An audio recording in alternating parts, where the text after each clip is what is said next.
Losing my mom was, I don't like saying losing because she's not lost.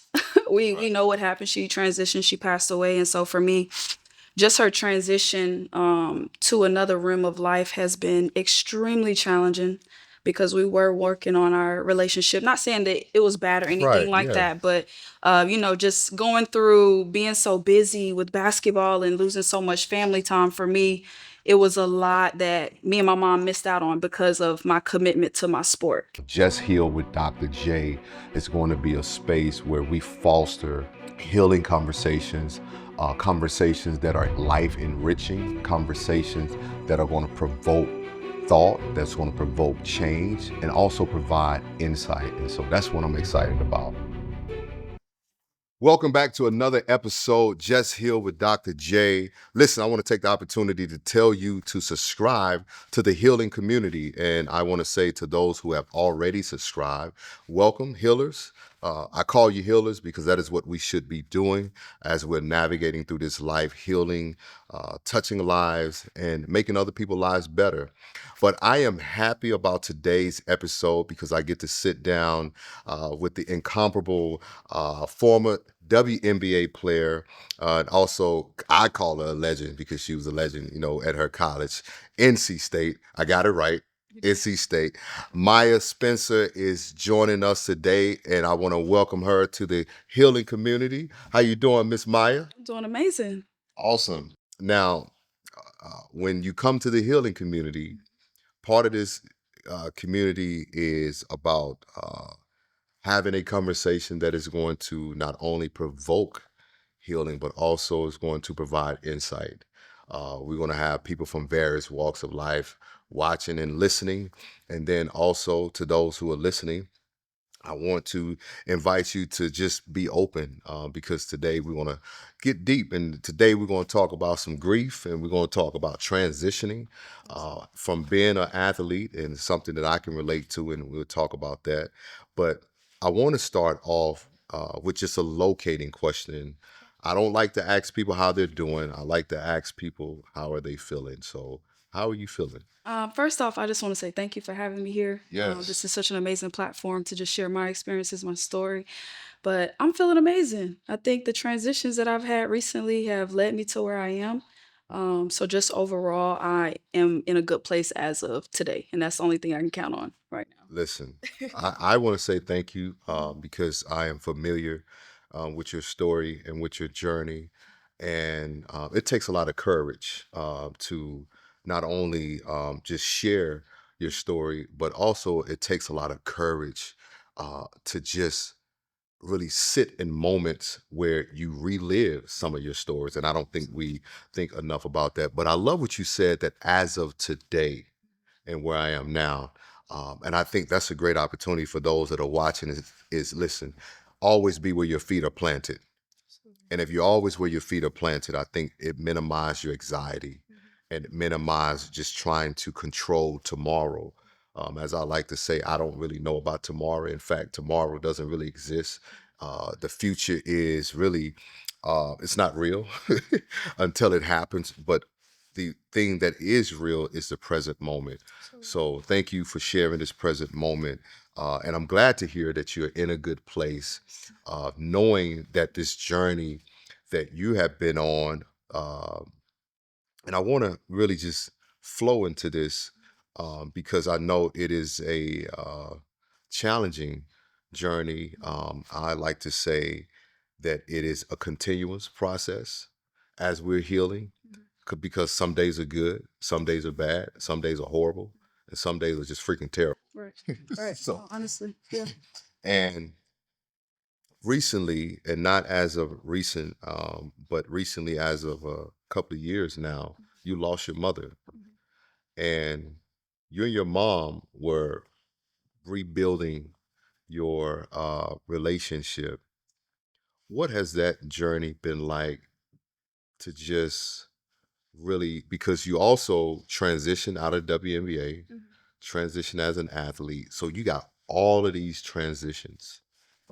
I mean, absolutely. Before that, before my mom passed away, a year before that, I also had my knee injury too. Yeah. So I was grieving my knee injury on top of a year later my mom passing. And so for me, this journey the last 3 years of my life have just been one of those things where you just kind of got to surrender and just let God just do what he do, because I can't do it myself at all. That's one thing that I've learned in this journey, is just like the strength that I have is all from God, and it took me to surrender to actually understand how I'm able to get through this. Losing my mom was, I don't like saying losing because she's not lost. We Right. know what happened. She transitioned, she passed away, and so for me, just her transition to another realm of life has been extremely challenging, because we were working on our relationship. Not saying that it was bad or anything Right. like Yeah. that, but just going through being so busy with basketball and losing so much family time, for me, it was a lot that me and my mom missed out on because of my commitment to my sport. And so for me, this has been one of the things that I didn't expect, because she was completely fine. There was nothing wrong with her when she passed. And so for me, it was uncertain. There was definitely a lot of uncertainty going on in my life. And like I said, I was also grieving from my knee injury that I had. I ruptured my patella. And so that was me grieving from not being able to play the sport that I love anymore at a high level. And so those two things back to back, year to year, like it was something that I couldn't have guessed would happen. But like I said, I really learned early, like when my mom passed, I really just had to surrender and just give it to God. Cause trying to take on all of that myself It's wasn't a lot. gonna. It's heavy. Yeah, it's extremely heavy, extremely heavy. But one thing that helped me along the way was just having good people around me. Yeah, that's really heavy. I want to take this opportunity to kind of elucidate two things parenthetically. Hmm. This the doctor in me, because you talked about surrender, Hmm. but then also grief. And for those that are watching, grief is the end of a thing, Hmm. and I like to say grief is also the price we pay for love. Right. Hmm. It's a painful price to pay, whether you're grieving a loss of a family member, loved one, the loss of a job, because it's the end of a thing. Right. Grieving just a transition in a stage in life. I know when I turned 40, I know I grieved leaving my 30s Hmm. and 20s and teens, because 40 was this it was this transition, because nobody talks about what happens after 40. Like I don't hear people talking about 40, right? So I had this immense amount of just grief, Right. because I felt like, man, my youth is over. Yeah. And Yeah. so grief doesn't necessarily have to come from somebody uh, Passing away. passing away, Absolutely. Yeah. but it can also be, man, I don't know if I can handle this next part of my life. Hmm. You see this when parents have to let their kids go Hmm. off to college. That's grief, Yeah. because I'm no longer babying, you know what I'm Hmm. saying, or being a parent. Hmm. As I tell parents often, I say, you're no longer a parent, you become a consultant. Right. And so Right. all of these different transitions bring about grief. Hmm. But in your situation, it's interesting because it's threefold. Right. Right. There's the end of basketball, Hmm. there's trying to find life after basketball, then you injure your knee, Hmm. then there's mom. Hmm. So here come the surrender part that you talk about. Hmm. Now, I really want to dive into this, because people love to throw that word surrender around. Absolutely. And I'm not saying you throwing it around, but because surrender, the word sounds, oh, just surrender. Yeah, it's not that easy though. No. And It's and I'm often telling people, yeah. when somebody, especially when somebody tells something to me, my mentor is like, Jay, he told me like years ago before I even got on this journey, you got to surrender. And I'm like, Hmm. dude, what does that mean? Hmm. What does surrender means to you?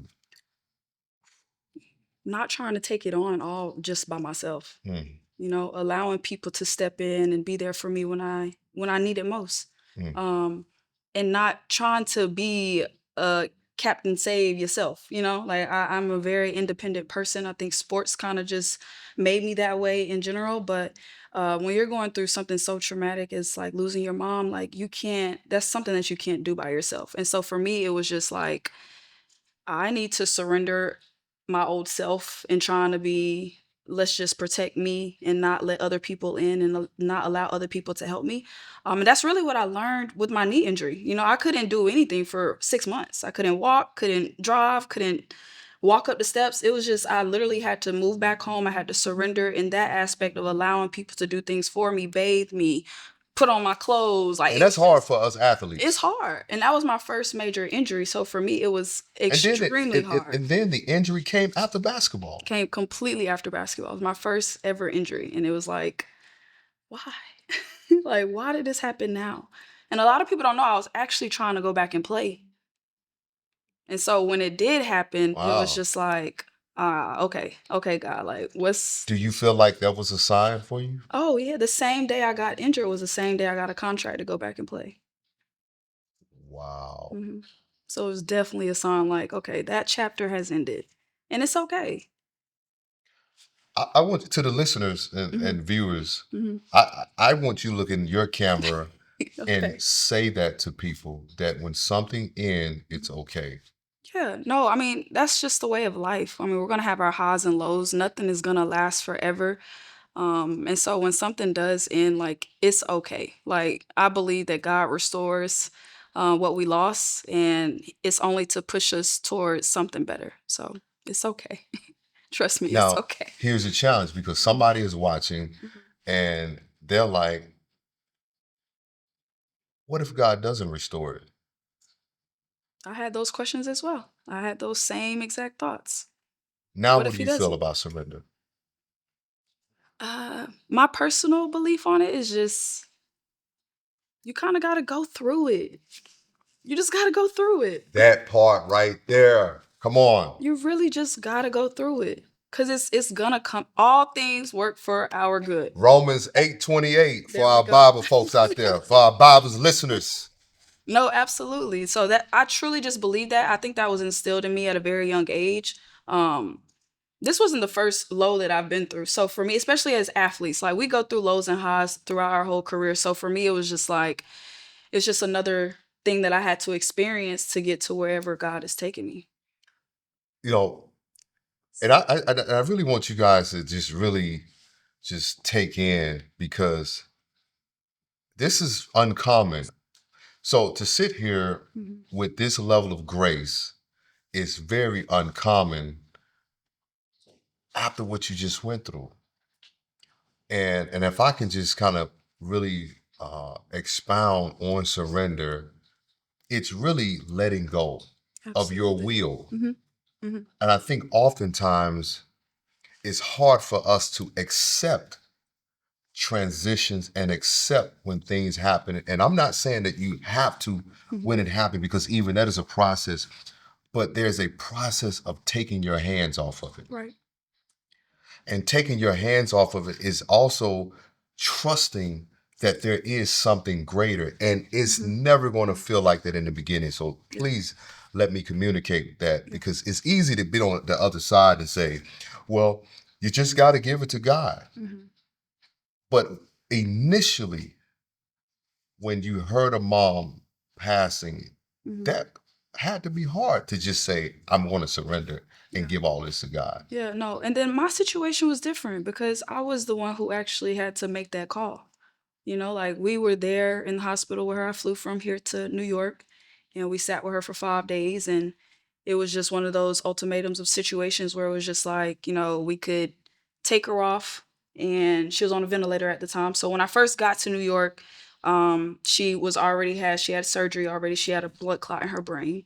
And so she had already had surgery. She was already on a ventilator. So we sat there with her for 5 days, laughing, praying, crying, singing, just trying to get her to come back to life, basically. Doing what we could do, because at that point, there was nothing we could do. So we had to surrender in that moment as well. And then ultimately, the doctor came in and was just like, this is your options. Take her off and hope that she comes back to life, or we just continue to wait.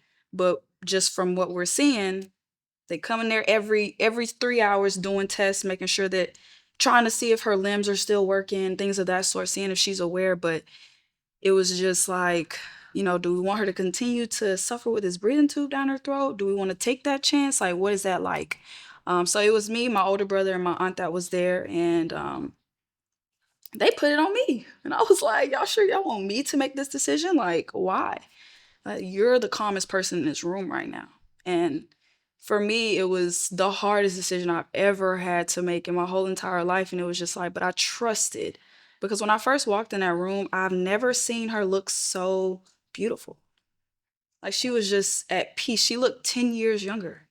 Wow. She was so at peace. Every nurse that came in was like, wow, are you sure your mom is 63? Like, she looks like she's 43. And we're just like, yeah, we're sure.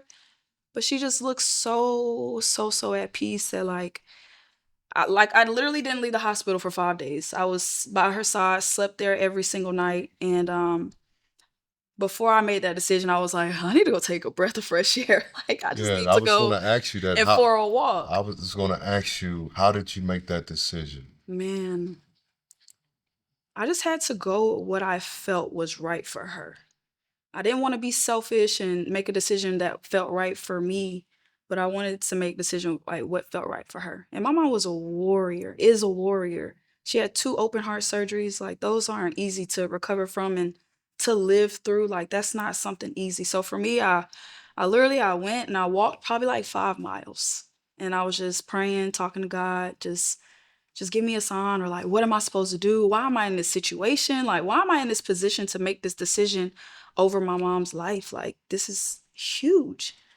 And I kid you not. And I wish I would have took a picture of it, but I was walking back to the hospital and I saw up in the sky just a clear, like white, and the sky was blue. It was clear. And I just saw like this white light just shining through the sky. And I was like, okay, she's fine. She's at peace. So I walked in there and I told my brother, and my brother was not happy with me. And I'm just like, that's what God told me. So I can't really argue with him. Um, and so for me in that moment, like, no one prepares you for that. Yeah. And even to this day, like, I battled with that. I struggle with that. Just living with Struggle that with the decision. decision. Yes. Yeah. Even though I know it was right, Right. Yeah. I still have those thoughts that come into my mind like, well, you Yeah. probably should have just held on just a little bit longer. Especially when things come on social media like, oh, my mom came back after 20 days of being in a coma. And I'm just like, maybe did I make the right decision? Did I make the right choice? But I know I did. I feel it in my heart. But I still have those thoughts. I still have those negative things that try to tell me like, oh, you did the wrong thing, or this wasn't the right choice for you to make. But ultimately, like, it was. Yeah. And when it did happen, it was just like, I don't want to get into that, but just like the way she went was just so peaceful. And like I said, she looked stunning. I've never seen my mom look so beautiful before. That was the crazy part about it. You know, I think there's something to really hold Mhm. is that you really can hold both feelings. And I think we oftentimes feel that we have to choose one or the other. Right. We have to choose, well, I should be happy or I Mhm. should be sad, but you can hold both. Mm-hmm. Mm-hmm. I think life has a unique perspective of duality to Mhm. where I know I made the right decision, but I also still hurt Absolutely. because I had to make that Absolutely. decision. Yeah. And we don't have to pick one or the other, Mhm. and we can hold both. Right. And that's the other thing that I think that we really miss about grief Mm-hmm. is that, man, I don't want to stop hooping. Yeah. For me, I don't want to stop playing ball. Like my career ended when I was like 25. Mhm. And it's and it was hard because there was no Dr. J. Right. There was nobody that looked like me, Mhm. you know, that could really help walk me out of that transition and And to relate. really and relate. Yeah. Yeah. Because most people like, well, you got a scholarship and you graduated and Mhm. you should be. And it's just like, man, you don't realize what ball did for me. Absolutely. You know, you don't realize what the locker room do for us. Absolutely. Because oftentimes when we walk out of that locker room, the world is the loneliest place for us because Mhm. more than half of the world are not Mhm. athletes. People hate working out. Right. All the things that we love, people hate. Mhm. We like eating right. We Right. like getting up working out. We Right. like running. We like jump. We love all these different things, and it's hard to relate to people.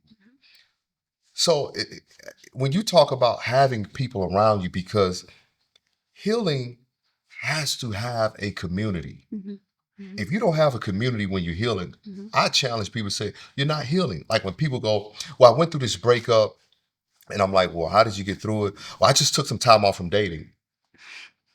Mhm. Okay, did you have community? Mhm. Did somebody, go on this journey with you?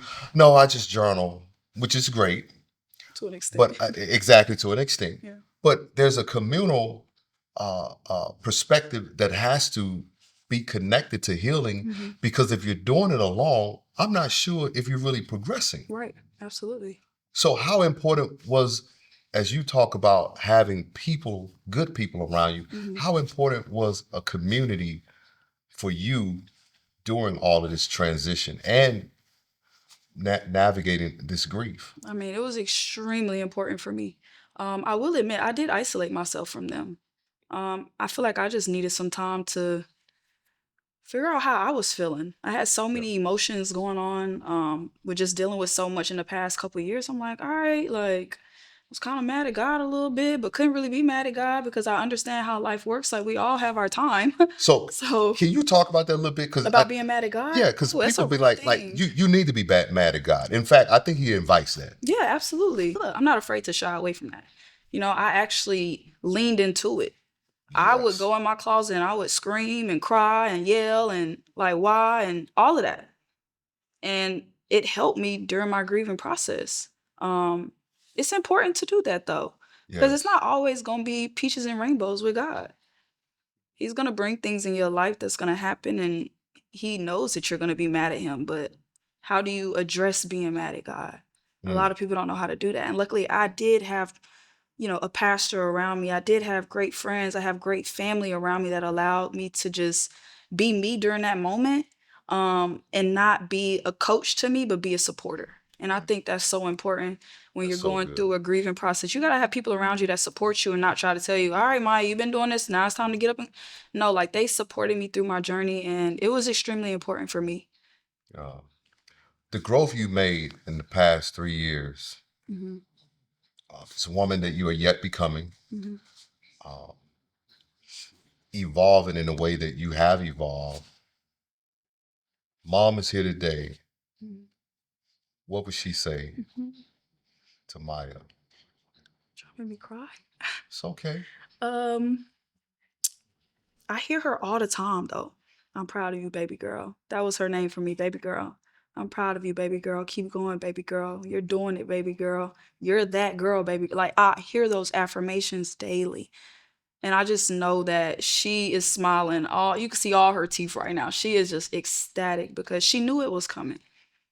We had this conversation before she passed. She knew all of this was coming. Really? Yeah, not necessarily her death, Gotcha. but Okay. just the woman that I was becoming. She Yeah. knew it. She seen all the things that I had to go through to even get to the level that I went to at the WNBA. Like I was a zero star coming out of high school. Like I wasn't one of those heavily recruited players. I was someone who really had to make a name for myself, and she saw that resilience back then. And so I remember distinctly a conversation that we had, and she was like, "You're gonna be doing something really big." We didn't know what it was, and we still, I'm still figuring it out. Yeah. But she knew, and Yeah. so if she was here today, she would just continue to tell me to keep pushing, keep going. She's proud of me. She loves me, and that I need to continue to take care of my brother. Yeah. That's exactly what she would tell me. So yeah. Wow. That is so beautiful. Mhm. I'm sitting here taking all of this in, Mhm. and I know the viewers and those that are going to be watching it is really going to uh, just because some things I love to just pace myself in conversations, and especially in this pace, because you got to take it in. Yeah. You got to sit and just absorb it, and I'm absorbing your courage, and then I'm also absorbing your grace and your authenticity, because there have been so many moments that I have looked in the sky and I'm like, what the Mm-hmm. what the heck is going on, man? Absolutely. Like good, Absolutely. like good brother, like what's Yeah. happening? Yeah. And I don't think believers, Mm-hmm. I don't think people in the world talk enough about what do you do Mm-hmm. when you call on God and it feels like he's just watching Right. and he won't say anything. And I think it's our human right to express the anger to him and to express it in a way that allows us to feel. Because too many times I feel like people act like they're going to bring an indictment on God's character Right. if they are mad at him. And I'm Yeah. like, man, Yeah. God invites it. In fact, Mhm. he has anger. Absolutely. We do stuff to make God mad too. It said, the scripture said he looked down and he became angry with man. And I think we have to have an understanding that as much as we think God is different from us, he is so much like So us. much like us. Are there vast differences? Absolutely. But I think when it comes to the human emotions and to talk about even the things that Jesus experienced, there's a scripture that I love. It says Jesus uh, grew from the things he suffered. So that tells me there's much suffering that is attached to growth. Yeah. And if you want to grow, baby, you better lean into buckle this. up. You Yeah. better buckle up Yeah. because I'm telling you, there's a suffering, and just to feel your strength, because I can feel it. Because I don't know what it's like to lose a parent. Because your mom was young. Yeah. 63. And my is young. mom was my only parent growing up. So like at this point, it's just like, okay, like how do I really navigate through life? You know what I'm saying? Like I was 28 at the time. So for me, it was just like, oh, I'm too young. Like, wait, God, I'm too young for this. Like, I'm not married. I don't have any kids yet. Like, slow down. Like, what's really going on? So for me, it was, I had so many questions, so many things that I'm like, all right, can you answer this for me? Like, what's really going on? And you probably still have questions. Oh man, yeah, of course, of course. So for somebody who's watching, Mhm. who may have experienced grief, losing a loved one, or a loss of job, divorce, the end of a career, what is your daily routine, or how do you approach life daily on this journey? What is that like for you? Because grief, it's like a tidal wave. That thing comes in just different times. This is the ebbs and flows of Oh it. yeah. So, what is your approach to your daily sort of life? Yeah. I mean, every day, like you said, grief comes whenever it wants to. So every day is not the same for me. The biggest thing is just starting my day with prayer. I think that has been the biggest thing for me, which has always been a part of my daily routine. But just starting my day with prayer, starting my day with God, meditating, however that may look for people. But for me, it's just reading my scripture, meditating on the scripture, and taking care of me first thing in the morning, going to the gym, making sure I'm eating right in the morning, making sure I'm taking care of my vessel, my body, so I'm in the right mental space. Because a lot of people don't know your gut is your second brain, and so for me, I like to take care of my gut, and so I'm not out here thinking these crazy thoughts about, oh, why my day isn't going the way it's supposed to. So for me, that's the start of my day. I gotta fuel my spirit, and I gotta fuel my body and fuel my mind. So for me, it's just to spending time with God, physical, making sure I'm going to the gym, making sure I'm eating right. That's a whole nother episode. That's a whole other episode. Because a lot of the anxiety that a lot of these kids are experiencing, it's Yeah, the it's food. what they eat. It's what Absolutely. they eat. Yeah. It's like you can't. There was a study that we were doing in school. There was a study on Red Hot Cheetos Oh yeah, terrible. and how how it causes so many issues in the gut that perpetuates anxiety and depression. Yeah.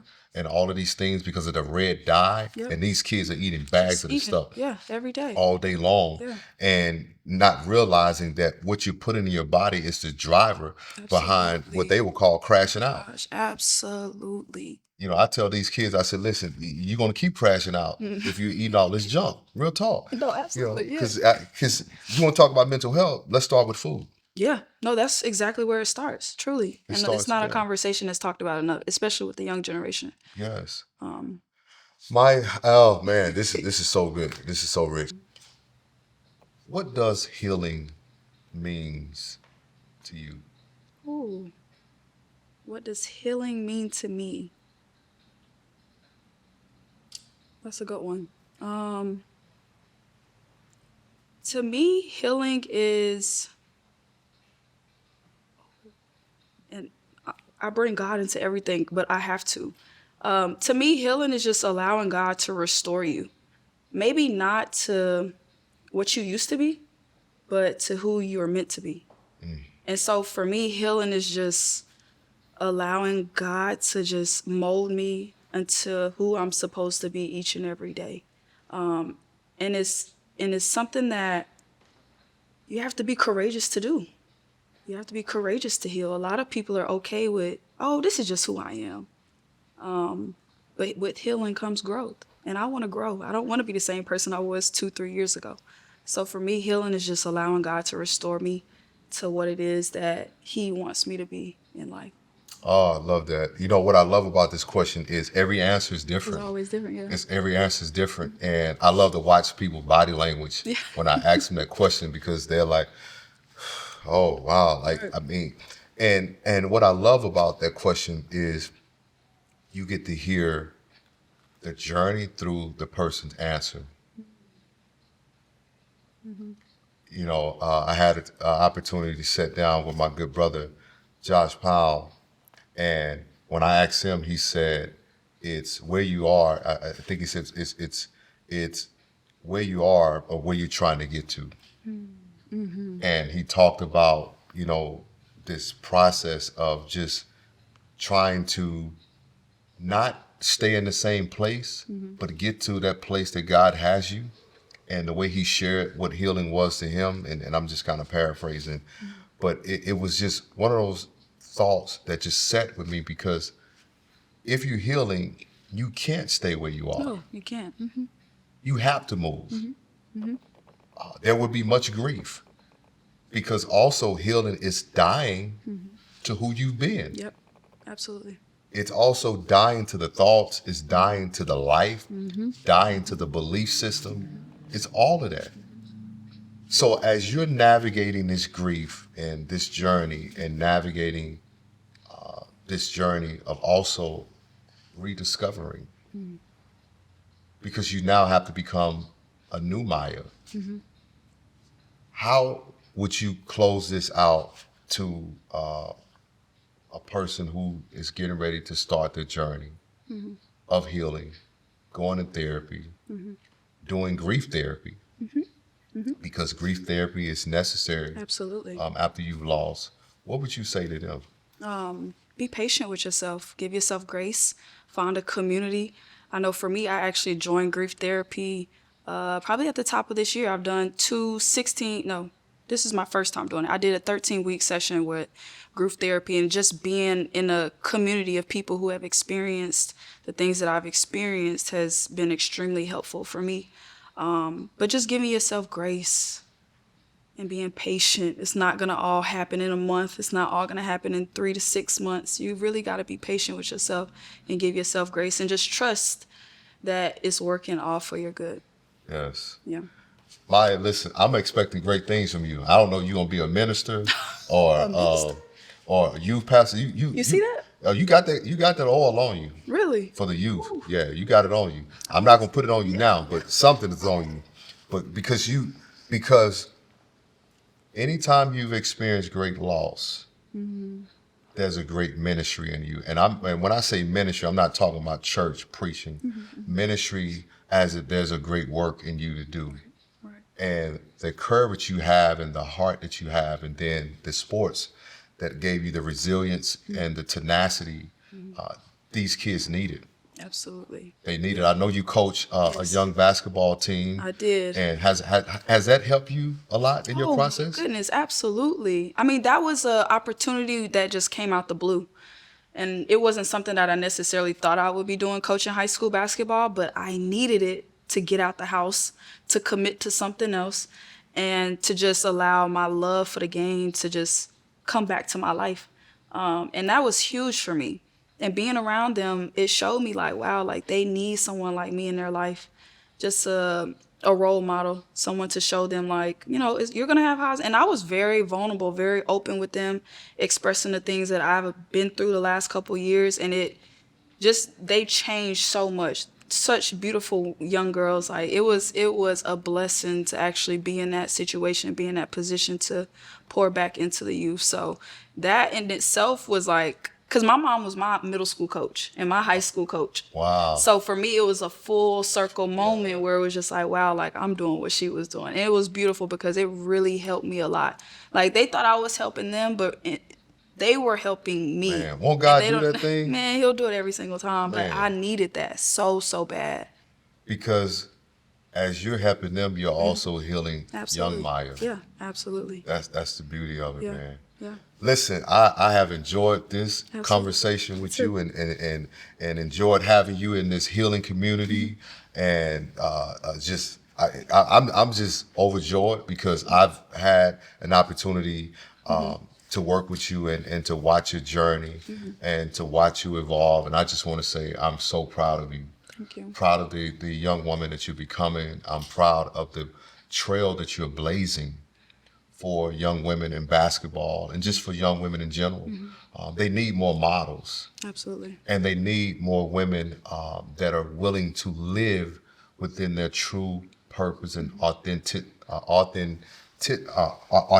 self. Right. You know, and so I'm so excited that you get to be that example for them and to exhibit something outside of what they see. Right. You know, on a consistent basis. You know, with social media. So I wish you much blessing on your journey. Thank you. And keep healing I will. those young ladies as I know you will continue on your journey. So thank you for joining me. Listen, this has been a powerful episode and on grief.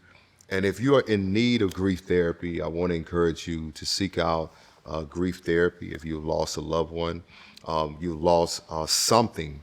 I don't think grief therapy should just be associated with losing somebody. I think when something ends in our life, it's okay to go sit down and talk with somebody.